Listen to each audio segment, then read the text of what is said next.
ভালো সম্পর্কের রসায়নকে আমেরিকা প্রথম নীতি নিয়েও মুখ খুললেন মোদি। তারা দুই দেশের রাষ্ট্রপ্রধান পরস্পরকে বন্ধু বলে সম্বোধন করেন। তাদের ব্যক্তিগত সুসম্পর্কের কথা সর্বজন বিদিত।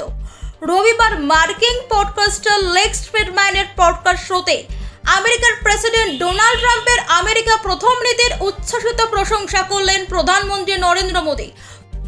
2019 সালে হাউস্টনে হাউডি মোদি অনুষ্ঠানের কথাও তুলে ধরলেন তিনি।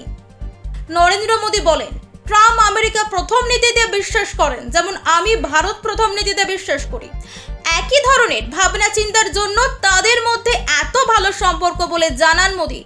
2024 সালে আমেরিকার সাধারণ নির্বাচনের প্রচারের সময় ট্রাম্পের ওপর হামলা হয়েছিল, গুলি চলেছিল। ট্রাম্পের কানের পাতা ছিঁড়ে রক্ত বেরোয়। সেই অবস্থাতেই ট্রাম্প যেভাবে হাত উঁচিয়ে রেখেছিলেন তা দেখে অভিভূত হয়েছিলেন বলে পডকাস্ট শোতে জানান মোদি।